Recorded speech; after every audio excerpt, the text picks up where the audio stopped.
A very good afternoon to the participants of this webinar and all those who are viewing this webinar at this point of time.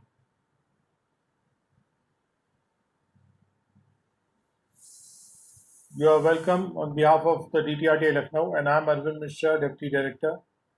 Today is 18th of August 2020. And in this webinar, we will be going through the study of final accounts of manufacturing entities. I hope that my screen is clear to all of you. We are beginning this session on the basis of a document prepared by the Indian Chartered Accountant Institute, which is used by them for doing training programs for chartered accountants, and therefore which is ICI being a body which is well recognized in this country and preparing material for the purpose of training in accountancy. We find it appropriate to use the material, and this material can be used for the benefit of all those who are even preparing for the departmental exams, as also those who are interested in studying accountancy at the graduate level.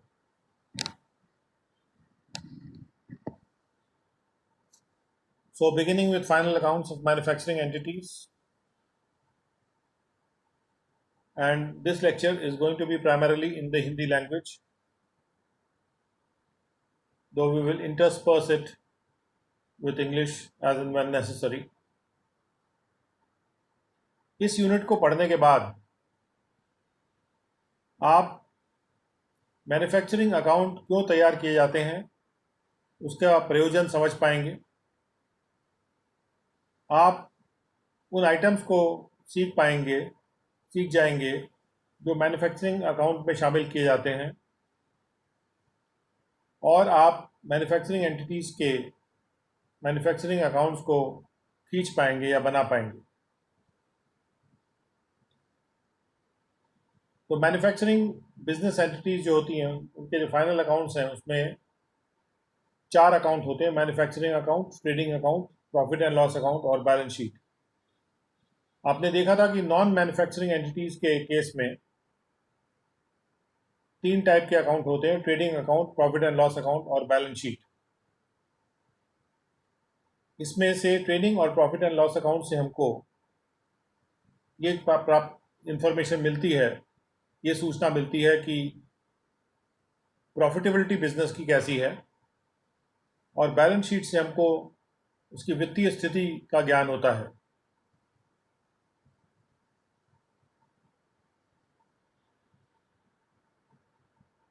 ये जो manufacturing account है, इसको तैयार करने के पीछे जो उद्देश्य है वो है कि हम ये निकालना चाहते हैं कि फिनिश गुड्स को बनाने की, मैन्युफैक्चर करने की कॉस्ट क्या थी, जिससे कि हम ये आकलन कर सकें कि हमारी जो मैन्युफैक्चरिंग एक्टिविटीज़ है वो कितनी कॉस्ट इफ़ेक्टिव है, यानी कम कॉस्ट में ज़्यादा उत्पादन हम किस हद तक का कर पा रहे हैं। मैन्युफैक्चरिंग कॉस्ट जो फिनिश गुड्स की होती हैं उनको हम उसके बाद ट्रांसफ़र कर देते हैं मैन्युफैक्चरिंग अकाउंट से ट्रेडिंग अकाउंट में। पहले हम मैन्युफैक्चरिंग अकाउंट बनाते हैं, उसके बाद मैन्युफैक्चरिंग की जो कॉस्ट है फिनिश गुड्स की, उसको हम ट्रेडिंग अकाउंट में ट्रांसफ़र कर देते हैं। ट्रेडिंग अकाउंट हमको ये दिखाता है कि ग्रॉस प्रॉफिट कितना हुआ है, जबकि मैन्युफैक्चरिंग अकाउंट हमको ये दिखाता है कि जो हमने माल बेचा था उसकी कॉस्ट कितनी आई है, जिसमें कि डायरेक्ट एक्सपेंसेस हमारे कितने हुए हैं ये भी हमको ज्ञान होता है। जो मैन्युफैक्चरिंग अकाउंट है वो रॉ मटेरियल के बारे में बताता है, और वर्क इन प्रोग्रेस, कितना काम अभी जारी है, अभी ख़त्म नहीं हुआ है, उसके बारे में हमको जानकारी देता है, जबकि अकाउंट जो है वो केवल फिनिश गुड्स की जानकारी देता है। तो मैन्युफैक्चरिंग अकाउंट से हमको रॉ मटेरियल और वर्क इन प्रोग्रेस भी मिल जाता है, जो कि बाद में हम ट्रेडिंग अकाउंट में ले जा सकते हैं। जो मैन्युफैक्चरिंग अकाउंट है, इस प्रकार से हम कह सकते हैं कि मैन्युफैक्चरिंग अकाउंट निम्नलिखित फंक्शंस को अदा करता है। सबसे पहले वो ये दिखाता है कि फिनिश प्रोडक्ट्स को मैन्युफैक्चर करने की कुल लागत, कुल कॉस्ट कितनी आई थी, और डिटेल में वो सेट आउट करता है अप्रोप्रिएट वर्गीकरण के साथ, उपयुक्त वर्गीकरण के साथ, कि कॉस्ट के जो अलग अलग अवयव क्या हैं या उसके कॉन्स्टिट्यूएंट एलिमेंट्स क्या हैं, कि लागत किस किस तरह की है। और इसलिए मैन्युफैक्चरिंग अकाउंट में हम कॉस्ट ऑफ मटेरियल्स को डेबिट करते हैं, मैन्युफैक्चरिंग की वेजेस को भी डेबिट करते हैं, और मैन्युफैक्चरिंग के खर्चों को भी डेबिट करते हैं जो मैन्युफैक्चर के लिए डायरेक्टली या इनडायरेक्टली इनकर किए गए हों खर्चे। दूसरा जो फंक्शन है मैन्युफैक्चरिंग अकाउंट का, वो है कि फैक्ट्री में कॉस्ट कितनी है वो हमको ये बताता है, जिससे कि हम अपनी फाइनेंशियल बुक्स को अपने कॉस्ट रिकॉर्ड्स के साथ रिकनसाइल कर सकते हैं, मिलान कर सकते हैं, और कंपेयर भी कर सकते हैं हम एक साल के मैन्युफैक्चरिंग ऑपरेशंस को दूसरे साल के मैन्युफैक्चरिंग ऑपरेशन से, कि कितने कॉस्ट इफेक्टिव हमारे ऑपरेशंस हैं। तो जो हमारे कॉस्ट के रिकॉर्ड हैं उनको फाइनेंशियल बुक्स के साथ उनका मिलान हो जाए, इसके लिए मैन्युफैक्चरिंग अकाउंट बहुत ही इंपॉर्टेंट रोल अदा करता है। जो मैन्युफैक्चरिंग अकाउंट है उसको कई दूसरे पर्पसेस के लिए भी यूज़ किया जा सकता है। जैसे एग्जांपल के तौर पे, अगर आउटपुट है उसको हमको ट्रेडिंग अकाउंट में ले जाना है मार्केट प्राइस पे, अगर हम आउटपुट को मार्केट प्राइस पे ट्रेडिंग अकाउंट में ले जाते हैं तो मैन्युफैक्चर का प्रॉफिट या लॉस हमको पता लग जाता है। और इसी तरह से इस मैन्युफैक्चरिंग अकाउंट को हम यूज़ कर सकते हैं ये पता लगाने के लिए कि कितना प्रोडक्शन हमारा हुआ था, कि ये पता लगाने के लिए कि प्रॉफिट शेयरिंग बोनस हमारा कितना बना है जब ऐसी स्कीम्स फोर्स में होती हैं। यानी बोनस को पता लगाने के लिए कितना हम बोनस दे सकते हैं, कितने बोनस की प्रॉफिट शेयरिंग कर सकते हैं, ये अगर हम पता लगाना है तो चूंकि बोनस जो है उसका लिंक होता है आउटपुट से या कॉस्ट से। अब आते हैं मैन्युफैक्चरिंग कॉस्ट पे। मैन्युफैक्चरिंग कॉस्ट में कई चीज़ें हो सकती हैं, जैसे रॉ मटेरियल कितना कंज्यूम हुआ है, और वेजेस कितना दिया आपने मैन्युफैक्चरिंग के लिए, डायरेक्ट वेजेस जो होते हैं। उसके बाद मैन्युफैक्चरिंग में जो डायरेक्ट खर्चे होते हैं वो कौन से थे या कितने हुए। उसके बाद डायरेक्ट मैन्युफैक्चरिंग में कौन और भी कोई कॉस्ट होती है वो भी हो सकती है।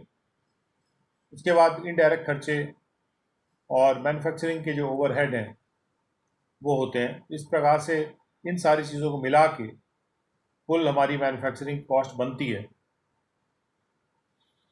अब सवाल ये उठता है कि इसमें सबसे पहला आइटम है रॉ मटेरियल कंज्यूम। तो जो रॉ मटेरियल कंज्यूम्ड है वो कैसे निकलेगा। हम ओपनिंग इन्वेंट्री लेते हैं रॉ मटेरियल्स की, उसमें रॉ मटेरियल के परचेज को जोड़ते हैं और क्लोजिंग इन्वेंट्री रॉ मटेरियल की माइनस कर देते हैं, तो उससे हमारे पास रॉ मटेरियल कंज्यूम आ जाता है। अगर कोई अनफिनिश्ड गुड्स हमारे पास बच गए हैं जो फिनिश नहीं हुए हैं, चाहे वो अकाउंटिंग पीरियड के शुरू में हो और चाहे वो अकाउंटिंग पीरियड के एंड में हो, तो उनकी जो कॉस्ट है, यानी अनफिनिश्ड गुड्स की जो कॉस्ट है, जिसको हम वर्क इन प्रोसेस या वर्क इन प्रोग्रेस भी बोल सकते हैं, वो कॉस्ट भी मैन्युफैक्चरिंग अकाउंट में दिखाई जाती है।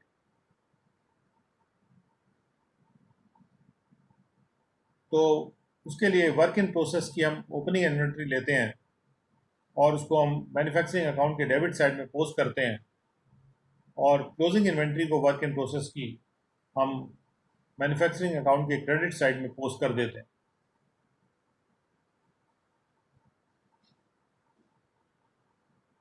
इसके बाद बारी आती है डायरेक्ट मैन्युफैक्चरिंग एक्सपेंसेस। तो यहाँ लिखा वेजेस, तो हमें पता ही है जो डायरेक्ट मैन्युफैक्चरिंग जो लेबर को वेजेस दी जाती हैं या जो वर्कर्स हैं फैक्ट्री में जो मैन्युफैक्चरिंग का काम कर रहे हैं उनको जो वेजेस दी जाती हैं।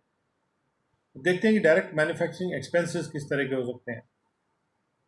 डायरेक्ट मैन्युफैक्चरिंग एक्सपेंसेस वो ऐसी कॉस्ट होती हैं जो कि मटेरियल या वेजेस से संबंध नहीं रखती और जिनको इनकर किया जाता है एक स्पेसिफिक प्रोडक्ट के लिए या एक सेलेबल सर्विस के लिए, सेल करने लायक सर्विस के लिए या प्रोडक्ट के लिए, चाहे प्रोडक्ट हो चाहे सर्विस हो। एग्जाम्पल्स हैं जैसे रॉयल्टी दी जा सकती है अगर हम कोई लाइसेंस या टेक्नोलॉजी यूज़ कर रहे हैं और ये जो रॉयल्टी है ये कितने यूनिट्स प्रोड्यूस हो रहे हैं इस पे आधारित होगी।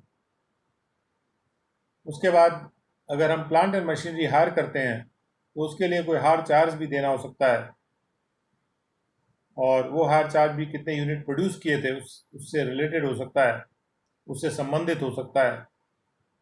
इसलिए ये जो रॉयल्टीज़ हैं या हायर चार्जेस हैं ये हमारे एक तरह के डायरेक्ट मैन्युफैक्चरिंग एक्सपेंसेस हैं।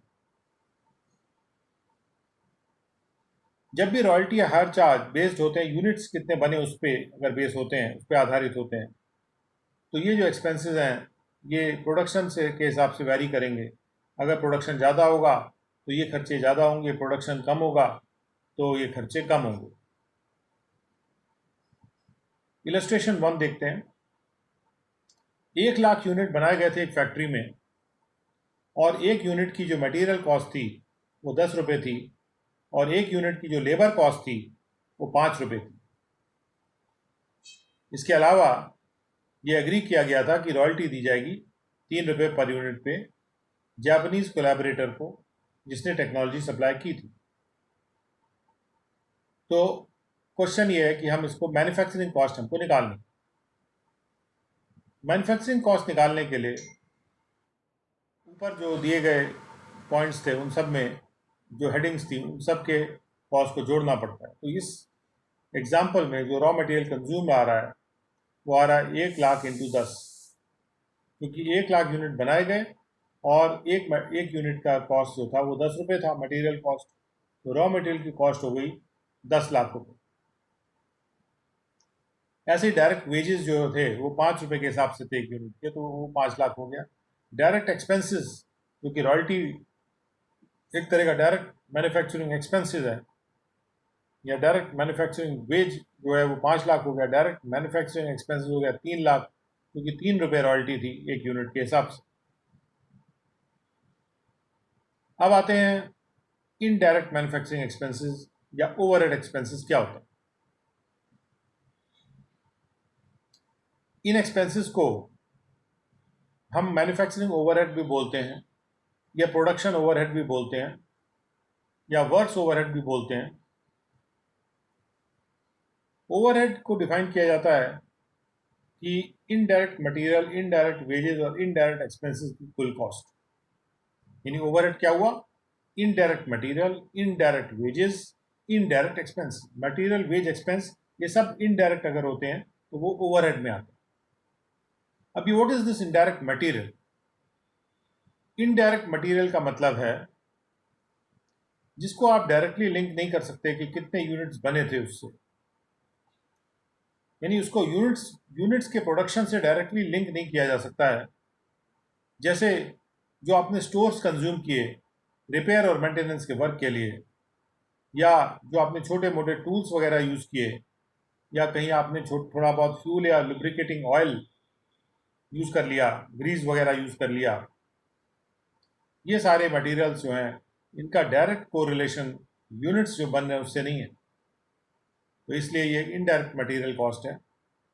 उसके बाद इनडायरेक्ट वेजेस कॉस्ट भी होती हैं जो कि यूनिट से लिंक नहीं हो सकती। जैसे कि कोई मेंटेनेंस का काम कराया गया, उसमें कुछ वेजेस दिए गए, या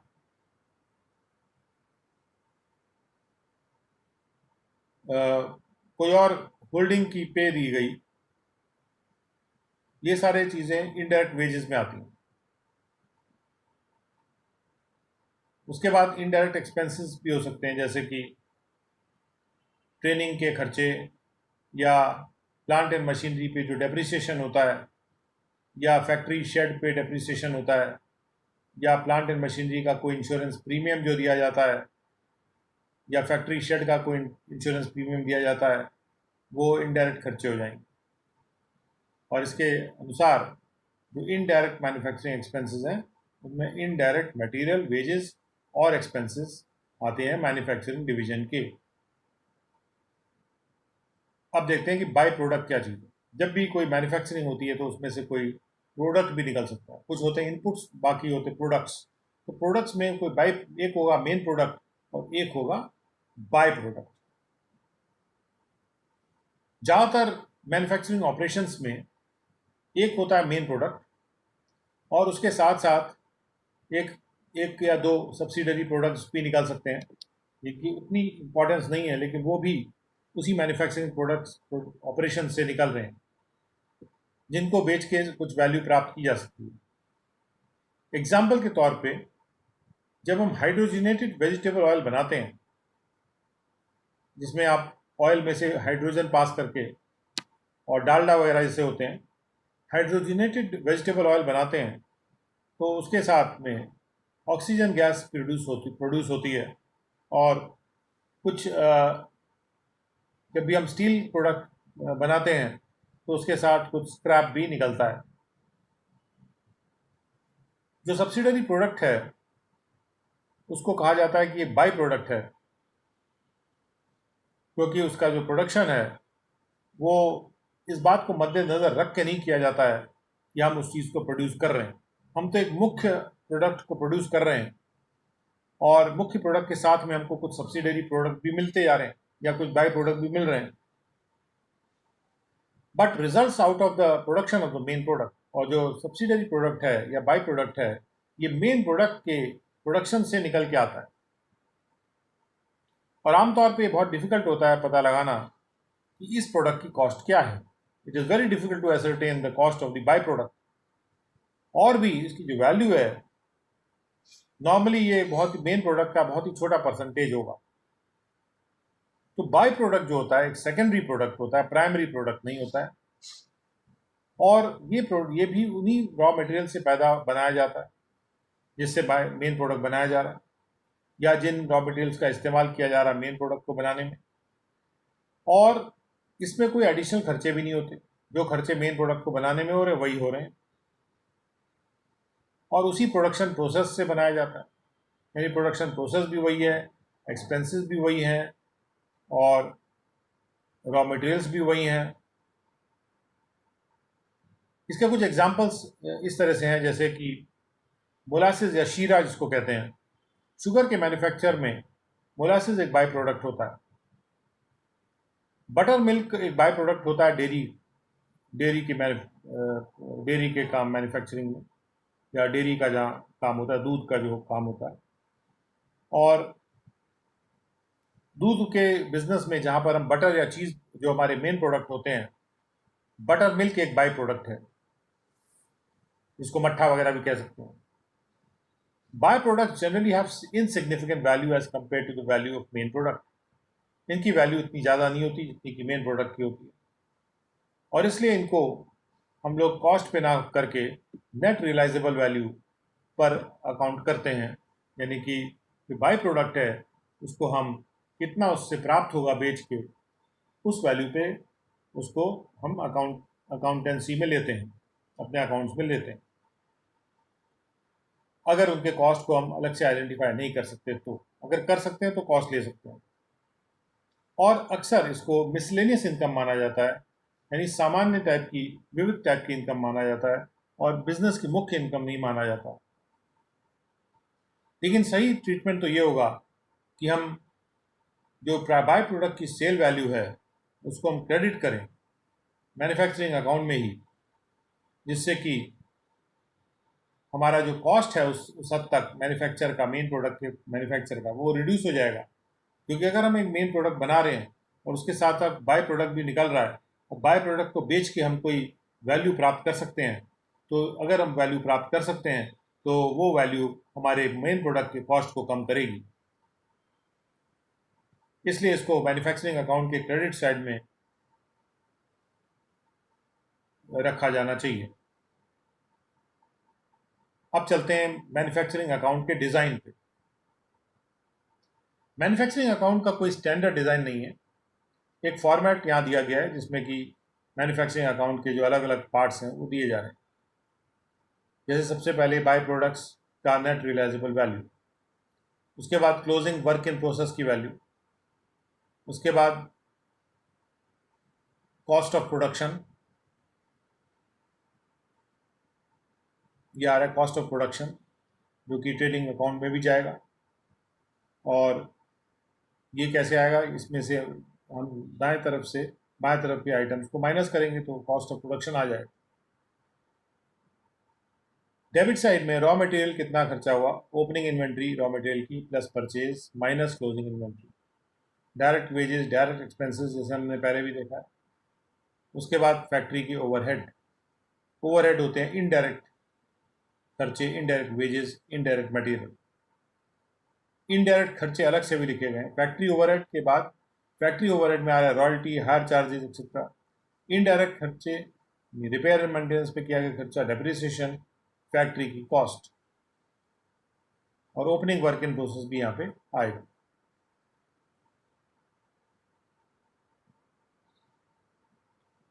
और फ्रीक्वेंटली प्रॉब्लम इस तरह से रखी जाती हैं। ये जो फैक्ट्री कॉस्ट है ये भी इनडायरेक्ट फैक्ट्री कॉस्ट होती है, जैसे टूल्स वगैरह हैं और भी छोटे छोटे आइटम्स जो छुटपुट आइटम्स फैक्ट्री में जो भी खर्चे होते हैं वो सब।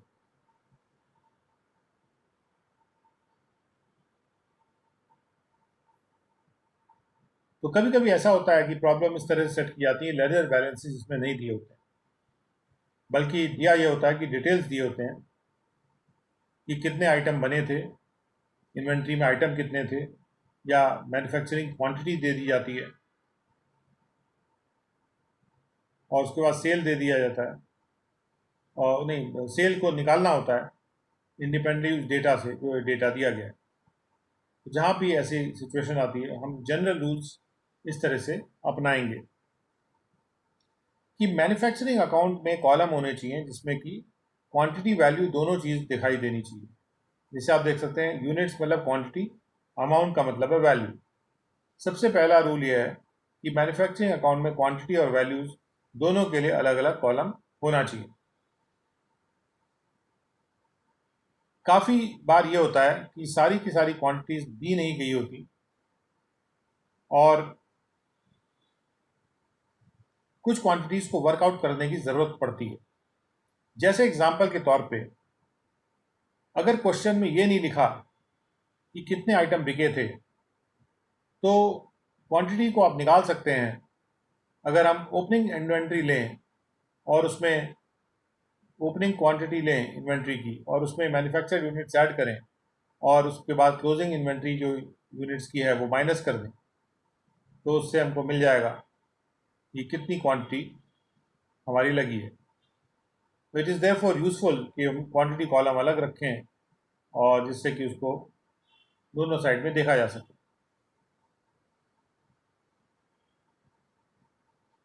दूसरा रूल ये है कि मैन्युफैक्चरिंग अकाउंट में क्वांटिटी ऑफ रॉ मटेरियल दिखाया जाएगा इन्वेंट्री में, शुरू में भी और साल के अंत में भी, और साल के दौरान जो परचेज हुए उसको भी दिखाया जाएगा क्वांटिटी में। और जहाँ तक फिनिश गुड्स का सवाल है वो केवल क्वांटिटी मैन्युफैक्चर्ड दिखाई जाएगी। और जहाँ तक वर्क इन प्रोग्रेस का सवाल है उसमें opening work in progress quantity and closing work in progress quantity दोनों दिखाए जाएंगे।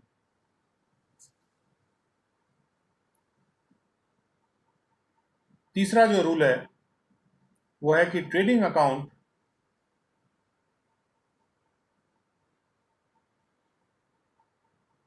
दिखाएगा कि फिनिश गुड्स जो मैन्युफैक्चर्ड हुए हैं और जो सेल किए गए हैं उनकी क्वांटिटी को दिखाएगा और ओपनिंग और क्लोजिंग इन्वेंट्री भी दिखाएगा। लेकिन ट्रेडिंग अकाउंट में रॉ मटेरियल या वर्क इन प्रोग्रेस की क्वांटिटी नहीं दिखाई जाएगी।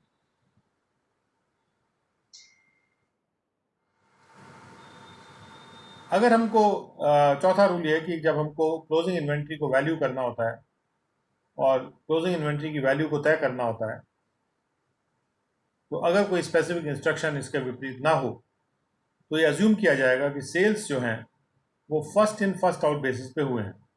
यानी जो माल पहले आया मैन्युफैक्चर होके वो पहले बिका। यानी क्लोजिंग इन्वेंट्री जो है जहाँ तक संभव हो कंसिस्ट कर रही है goods produced during the year और कितने ओपनिंग इन्वेंट्री में से माल बिक गया, इस पे क्लोजिंग इन्वेंट्री डिपेंड कर रही है कि साल में कितना माल बनाया गया और कितनी ओपनिंग इन्वेंट्री में से सेल हुई और कितने जो गुड्स बनाए गए साल के दौरान उनमें से कितनी सेल हुई। तो आजकल क्या होता है कि कोई भी manufacturing business entity manufacturing account को फाइनल सेट ऑफ अकाउंट्स के साथ नहीं बनाती है। जो मैन्युफैक्चरिंग अकाउंट के जो आइटम्स हैं वो भी जो है या तो ट्रेडिंग अकाउंट में दिखाए जाते हैं नॉन कॉर्पोरेट एंटिटीज के केस में, या एक statement of profit and loss बनाया जाता है कॉर्पोरेट एंटिटीज के केस में, वहां दिखाए जाते हैं।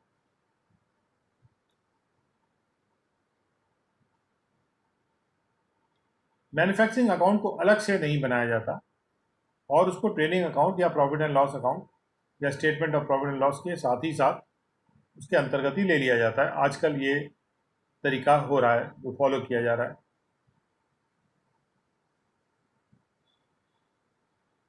अब आते हैं इलस्ट्रेशन 2 पे। मिस्टर विमल एक फैक्ट्री चला रहे थे जो कि साबुन बनाती थी और उन्होंने ये फॉलोइंग डिटेल्स अवेलेबल है हमारे पास उसके मैन्युफैक्चरिंग एक्टिविटीज़ के बारे में, जो कि 31/3/2016 के ईयर एंड में के डिटेल्स हैं। जैसे opening work in process 10,000 unit है, 16,000। क्लोजिंग वर्क इन प्रोसेस इतना है। ये वर्क इन प्रोसेस के वो यूनिट्स हैं जो कि अभी बने नहीं, फाइनल तैयार नहीं हुए।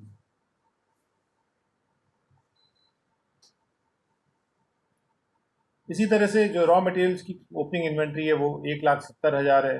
रॉ मटेरियल्स की क्लोजिंग इन्वेंट्री 1,90,000 है।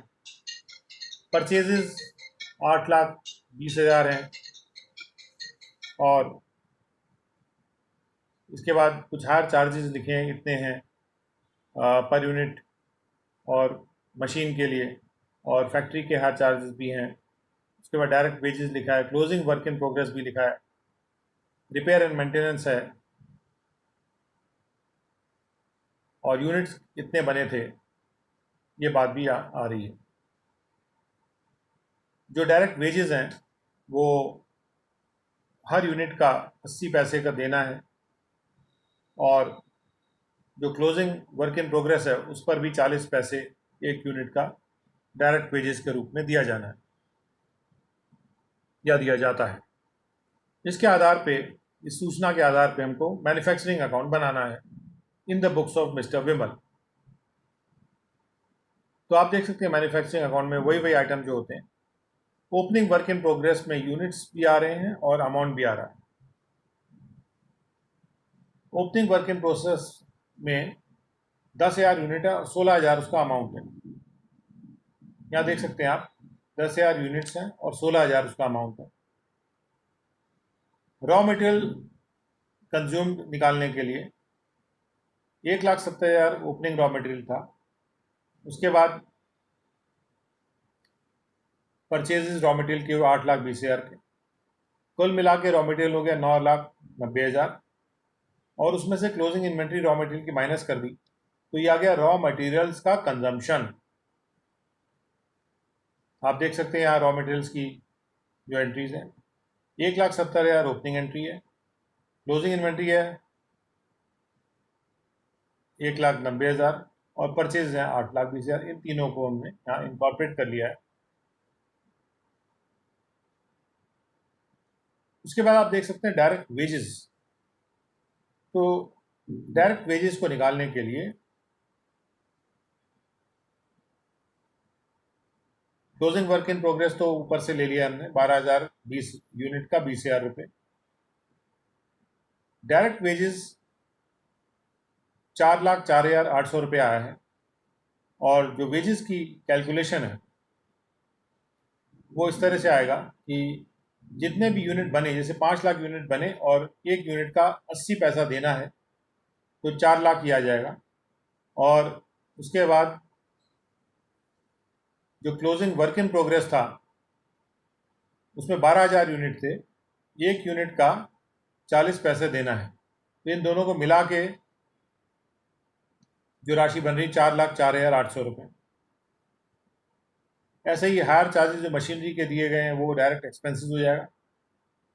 इनडायरेक्ट एक्सपेंसेस में जो फैक्ट्री शेड के हायर चार्जेस इनडायरेक्ट एक्सपेंस में आएंगे, और रिपेयर मेंटेनेंस का भी दिया हुआ है वहाँ पर, वो आ जाएगा।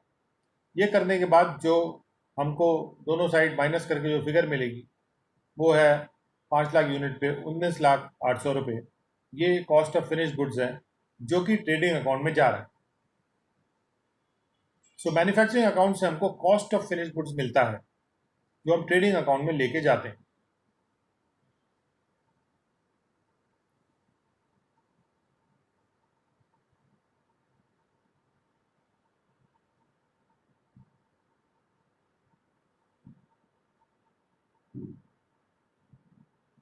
इसके बाद ये था मैन्युफैक्चरिंग अकाउंट।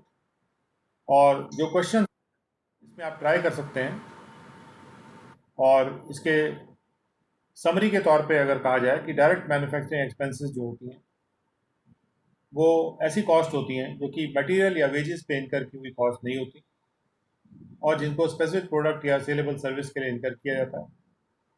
जो इनडायरेक्ट मैन्युफैक्चरिंग एक्सपेंसेस हैं इनको मैन्युफैक्चरिंग ओवरहेड भी बोलते हैं, या प्रोडक्शन ओवरहेड भी बोलते हैं, या वर्क ओवरहेड भी बोलते हैं। सारे चारों चीज़ों का नाम एक ही है, एक ही चीज़ का चार नाम है राजा। ओवरहेड को डिफाइन किया जाता है as total cost of indirect material, indirect wages and indirect expenses. ऐसे ही इनडायरेक्ट मटेरियल का मतलब है वो मटेरियल जो कि डायरेक्टली यूनिट्स कितने बन रहे हैं उससे लिंक नहीं कर सकते हैं, जैसे जितने स्टोर कंज्यूम किए जा रहे हैं, या रिपेयर के लिए, या छोटे छोटे टूल्स, या फ्यूल या लिब्रिकेटिंग ऑयल जो यूज़ किए जा रहे हैं। ज़्यादातर मैन्युफैक्चरिंग ऑपरेशंस में जो मेन प्रोडक्ट के अलावा एक सब्सिडरी प्रोडक्ट भी बनता है जिसको हम बाय प्रोडक्ट बोलते हैं। बाय प्रोडक्ट एक सेकेंडरी प्रोडक्ट होता है और इसको बनाया जाता है उन्हीं रॉ मटेरियल से, और वही मेन प्रोडक्ट जो मेन प्रोडक्ट को बनाने में लग रहे हैं, और इसमें भी कोई एडिशनल एक्सपेंसेस के खर्चे नहीं आते, और प्रोडक्शन का प्रोसेस भी वही रहता है जो कि मेन प्रोडक्ट के लिए यूज़ किया जाता है। और बाय प्रोडक्ट का जो सेल वैल्यू है वो कॉस्ट ऑफ मैन्युफैक्चरिंग को कम करता है, इसलिए उसको मैन्युफैक्चरिंग अकाउंट के क्रेडिट साइड में रखा जाना चाहिए। तो with that we have come to the end of today's session on manufacturing account. बाकी trading profit and loss account वगैरह हम देख ही चुके हैं। So we come to the end of this session.